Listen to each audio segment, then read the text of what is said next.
Hi there everybody, and welcome to another video. On today's video I have this Range Rover Evoque.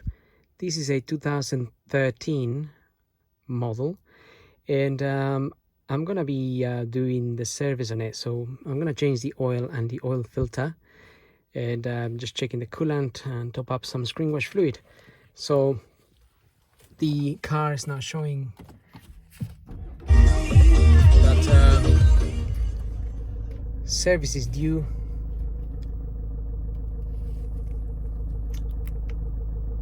So it hasn't come up but whenever I start the car, usually I get a message there, service due.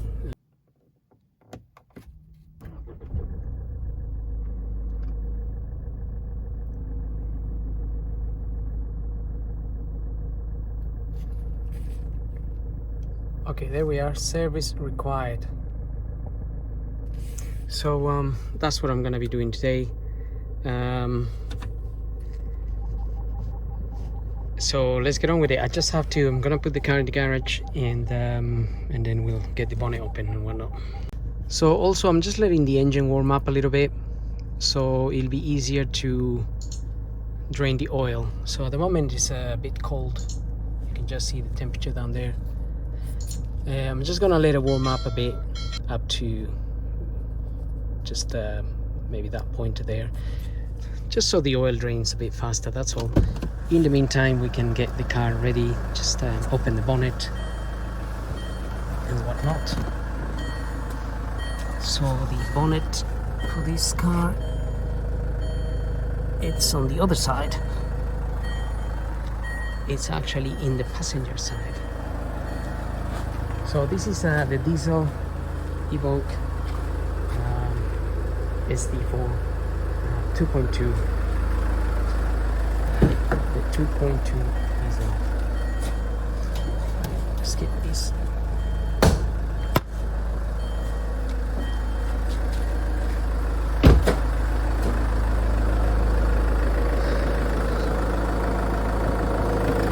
So you have to press on that little flap there to get this to one side, so you can unhook it, get that open.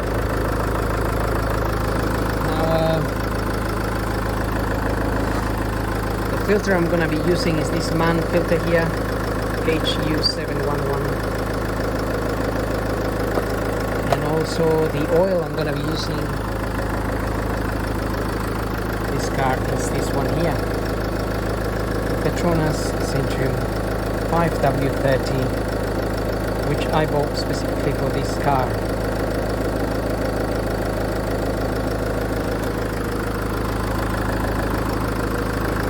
And well, I'm gonna let it warm up for a little while, and then we'll come back to it, so we can check the coolant as well as topping up the screen wash fluid, which goes here, and then doing the oil and the filter. Okay, engine is nice and warm now, so let's just start by topping up some screen wash fluid. That goes here in this blue little cover here, which has got the drawing of a windscreen. And just buy some proper fluid. You can buy screen wash fluid for any garage or petrol station, ready mixed or concentrated. If you buy concentrated, you have to mix it yourself, so you could just buy ready mix and just pour it in there. I don't recommend putting just water in there, because in winter it will freeze and it won't come out. And if you mix it with washing up liquid, then it also just freezes, as it doesn't have the elements or the chemicals, whatever it is, that keeps this fluid from freezing. Right, there we are, topped it up. So this is cheap enough, just put the proper stuff. No need to be messing around with just water. Then you'll be stuck when you need it the most. Next, let's check our coolant level. Coolant goes in here. So you can open this cover. Just make sure if the engine has been running a lot or is very hot, be careful when opening this cover. You can do it slowly to release the pressure. You don't want any scalding hot water jumping on your face. So even though these are made for safety, but you can never guarantee. Now you can just about see the coolant looking a bit orange in this car. So I'm gonna shine a light in there and you can actually see it there. And also if you look carefully, there is a max mark there. So basically up to this point. So if you top this up to this point here, then there will be too much fluid. So you just want to make sure you look at the max there. So that level is fine, don't need to top up. And then we can check the percentage of antifreeze with this little gadget here. This is gonna kind of show us at what temperature this liquid would freeze. You just want to make sure that obviously you have a good amount of antifreeze, just in case it's minus whatever degrees out there, and then this is not going to freeze. So this is showing around minus 25. So basically the temperature outside would have to be over minus 25 for this liquid to freeze. So which means we're pretty safe with that here in the UK. Obviously if you're in the North Pole and it's minus 40, that is not good enough and you would need more antifreeze, less water. It kind of same goes if you're in a very hot country. If it's 50 degrees C, perhaps you want more water and less coolant. But coolant does have additives that prevent the corrosion of your engine, cylinder head and whatnot, wherever the water goes. Okay, having checked those and done the required checks, we can move on to the oil and the oil filter. In this car, I'm just going to pull the dipstick there and open the oil filler cap here. And I think this engine, I was looking, I haven't got the manual for it, but I was looking at online. The oil capacity seems to be 5.9 liters. So just be aware of that. By the end of the video, I'll find out exactly how many liters this takes. Right, so now I'm gonna get the car up and we can drain the oil from underneath and top up and remove the oil filter as well. Okay, so looking at the car from underneath, we have these 10mm bolts, like this one here, here, there, and I already removed most of them, so I just need to remove this one and remove this cover. So just 10mm bolts, easy enough. Once you remove the cover, you will see the sump here, and this is the sump plug bolt here we want to remove. That is quite a large bolt. It's a 21mm. I've never seen one that big, to be honest. So anyway, we'll crack that open and drain the oil.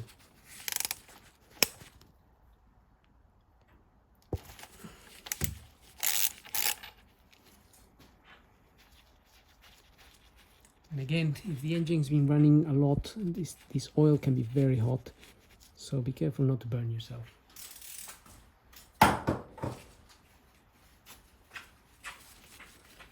Mine was running for a little while, but not really.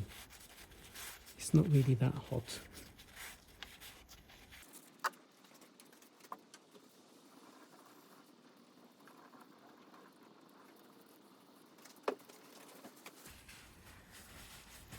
Okay, so you can let that drain, and while that is draining, we could also have a look at our filter, and the filter is actually sitting up there. actually up there. Sorry.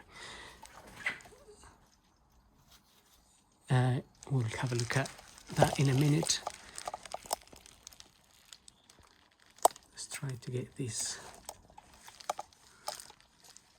focus up there.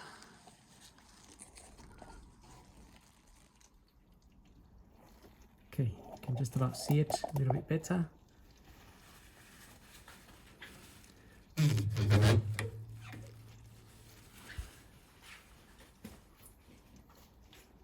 Now it's sitting at a little bit of an angle, so we want to get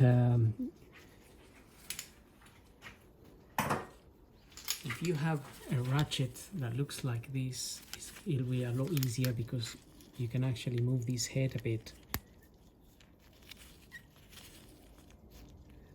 to sort of cope with the angle up there. And also you need a socket. This is a 27mm socket which fits onto that head, so you need to push it in properly as well.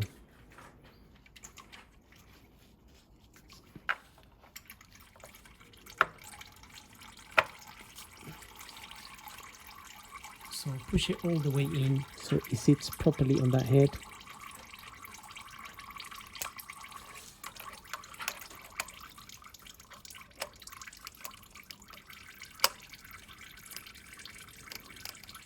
And now I have my ratchet sitting in there nicely at the required angle, so I can open that filter.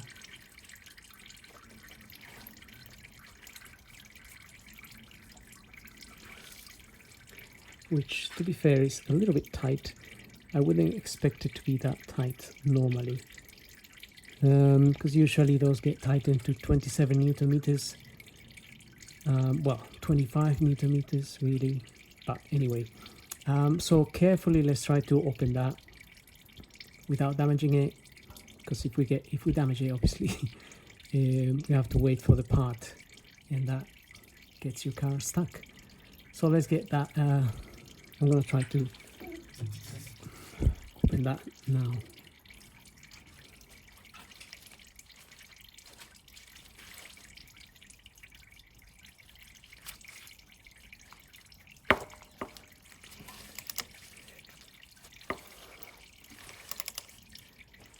Okay, it got loosened. It was really tight, to be fair. Now I'm gonna get my oil pan just to sit under that area as well, because the likelihood is that we're gonna get some oil dripping from there, and you wanna catch it on your pan, obviously, to avoid any mess.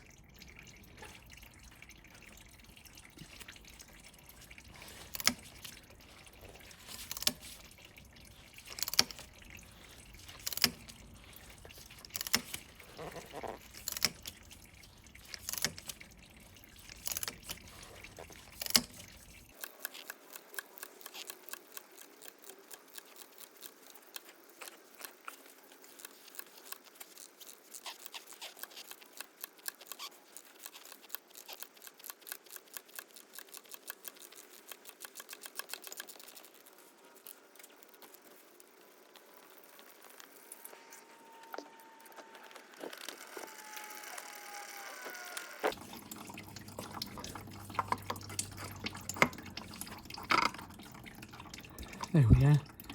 But that took a while. Anyway, not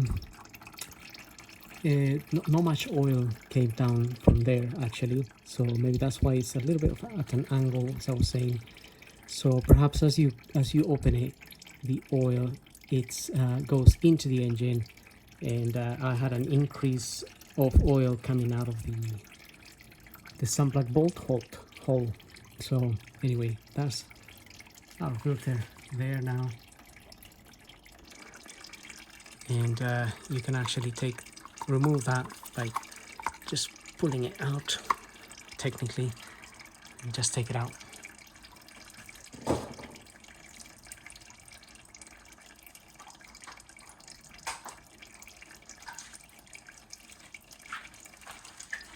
So you just need to pull it out. It's just clipped in there.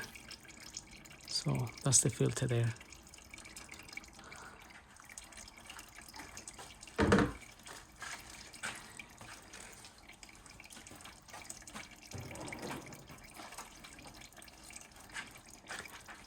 And there is an O-ring here. Gonna remove that O-ring as well, because we have a new one in the set.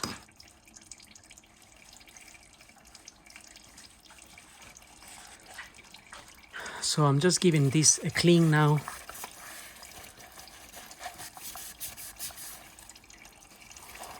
Just giving it a quick and nice clean before we fit our new filter.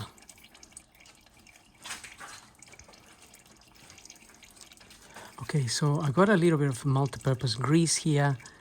You can also use a bit of oil, and just I'm going to put it around this O-ring to make so this O-ring can slide a little bit easier on the housing, and perhaps next time we remove these it'll be a bit easier as well. And then is our new filter. Just push it in there. And that's it, we are ready to refit this. So we can go ahead and start the refitting process of the filter.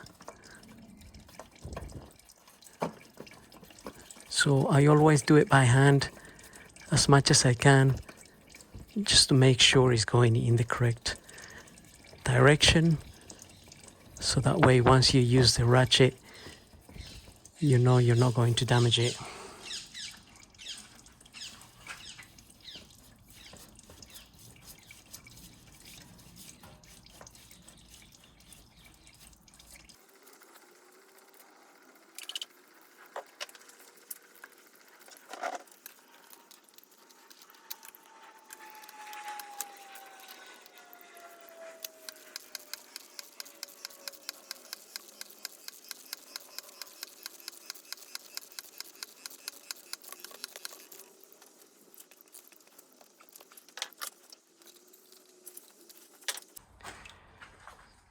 Okay, that is done.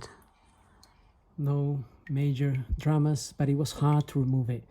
It was a bit easier to fit it back in, I think because of the grease around the O-ring.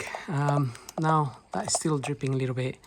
While that is dripping a little bit, I'm just going to put some little bit of grease on these clips where our cover goes onto. These get corroded with time, so it'll be a bit easier to, if you put a bit of grease, you'll never have any issues with those.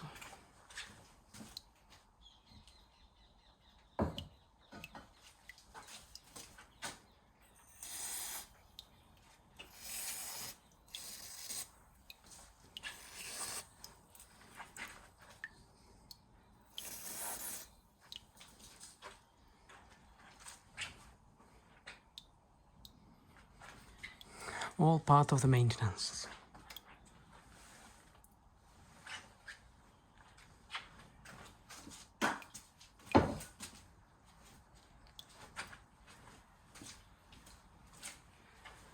So another thing, if you're watching the video and you're gonna prepare for the service, make sure you get yourself also a copper washer. I don't have one of these today. This one is not in bad condition. This is in good condition, actually. It's not bad, so I'm gonna reuse it. However, it's preferably better to change it with the oil change. This car has only done 30,000 miles, so I'm not particularly bothered that this is bad. But I'll definitely change it next time. But like I said, I mean, I have a number of washers here, but not one this size, so that's a bit of a pain in the neck. So anyway, we'll fit this back now, and then we can top up some oil.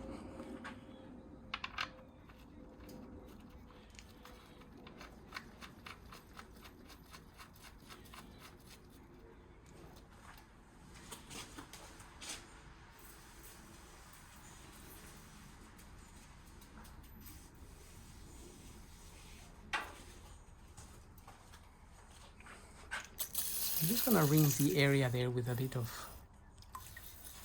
brake cleaner.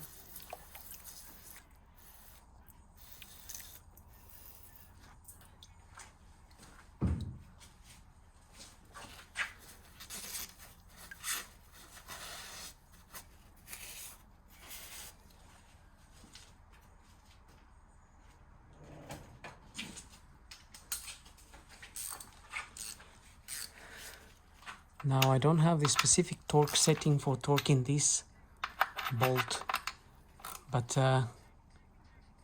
usually these bolts get torqued to about up to 30 Newton meters. It depends on the car really, but even between 27 and 35 Newton meters. Just make sure you don't damage anything. So tighten that. But obviously if you get a leak or anything, you will see it's a very small tiny leak coming from there. It's not going to be major, so you could correct it by tightening this a little bit more. Or next year, obviously, in this case I didn't change the washer, so if my washer is faulty for some reason, then I could get a leak. So it doesn't mean that by tightening this I will solve the leak if the washer is faulty. It just means I will have to change the copper washer next time. But like I said, it's not going to be a major leak. It could be a very minor time-taking leak. The main thing is, like I said, not to damage the bolt, the thread, or the sump. That's important. So just be gentle. Always be gentle with these things. Right. I'm going to fit the cover back here now. Not rocket science, just obviously the 10mm bolts. And then I'm gonna lower the car and we can put some oil. Okay, so we're ready to top up some oil. Just take the little cap off. And judging by the amount of oil that came out, I think this is definitely a 5.9 liters. So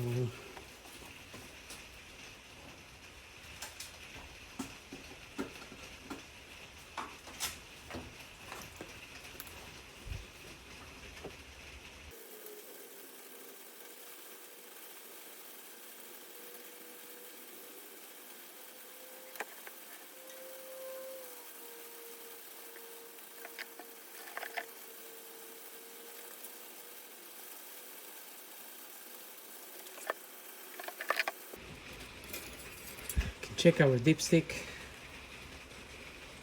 This looks a bit bent and twisted. I never realized that before.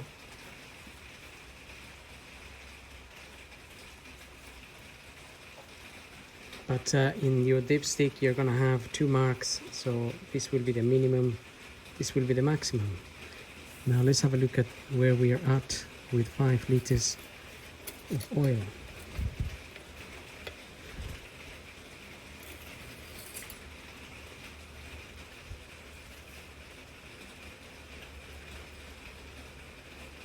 So I can't quite.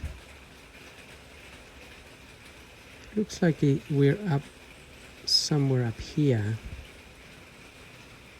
It looks like I am pretty much at the max here.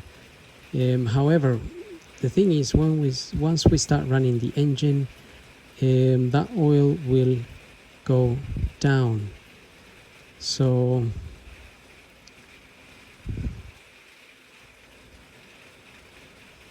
we're gonna have a look at this again in a minute.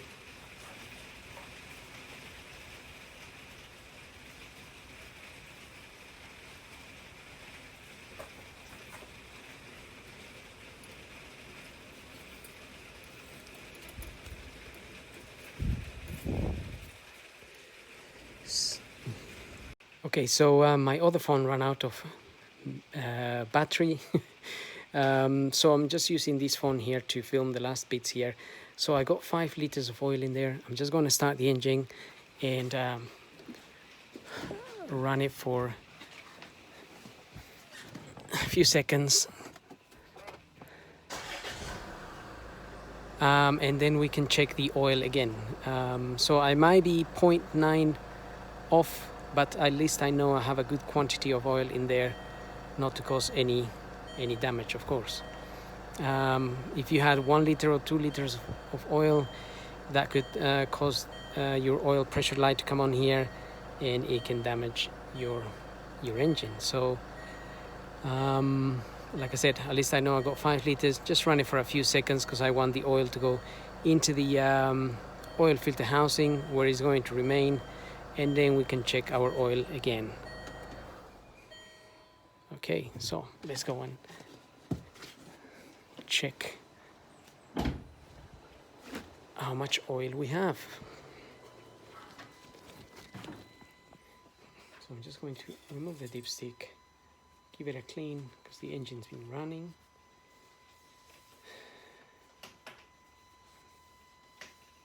Now we can put this back in there and see more or less where we are at.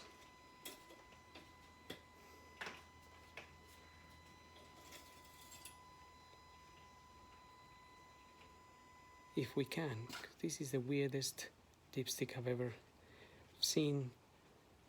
So it looks like my oil is somewhere down here, just halfway but it's very difficult to check, to be honest, with this dipstick.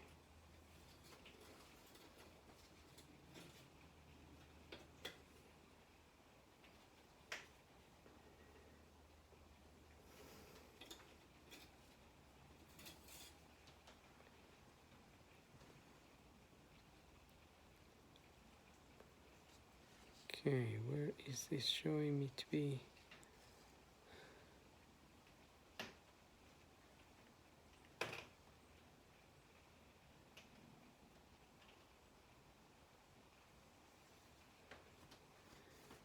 Right. This is the worst dipstick design I've ever seen. The other ones obviously have like a little ball here, or some kind of a twist around here, which prevents the sides of this dipstick hole here from touching the area. That way you get a reading. But this one here, it's quite tragic. Right. From what I can see, it's just down here, so sort of halfway, which indicates that I need to just top up a little bit more, which is probably the 0.9. Everywhere I had a look, it's showing this engine takes 5.9 liters, so I'm gonna get the 0.9 and top that up. So I'm just gonna add the 0.9, as I've mentioned. This is the same oil, just I use this small can for measuring purposes, up to 1 liter.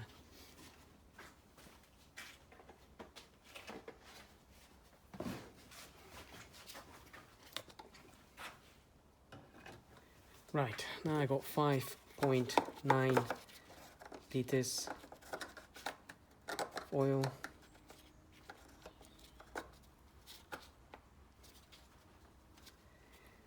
And let's have a look on this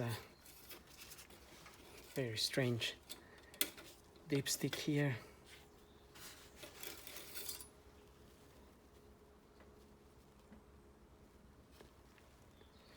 Okay, so yes, now I can see it's on the arrow up here, on the little notch there.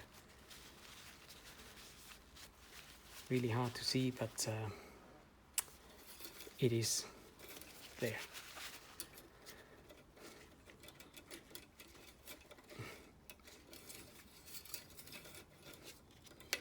Let's get that back in there. Okay, so that's pretty much it as far as changing the oil and the filter in this car. It's not really that difficult, but you just need to be careful with certain things, and obviously have the right tools is always a plus. Now I'm going to reset that service message that comes up, and to reset the service required message that comes up, we need to have the bonnet open, and we need to have the driver's door open, and then you need to get the ignition on without starting the car. Just get the ignition on and press the brake and accelerator pedal together for 60 seconds. So I'm just going to wait 60 seconds.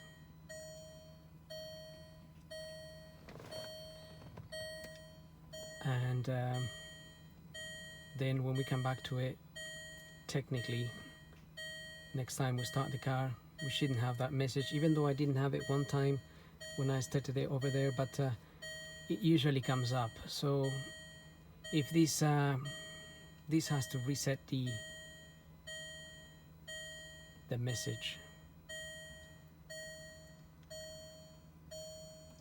So I have another 20 seconds to go here.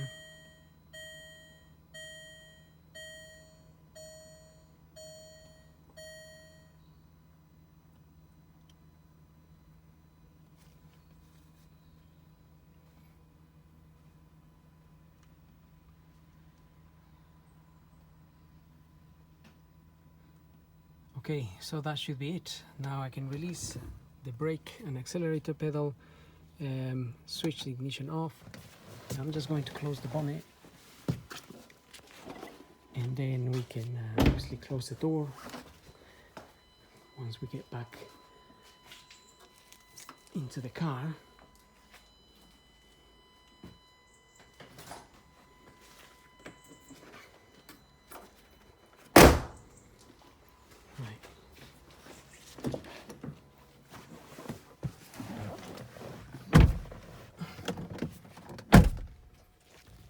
Okay, let's start this car.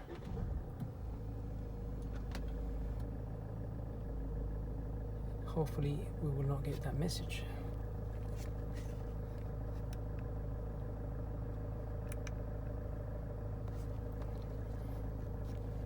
So nothing's come up. Let me try again.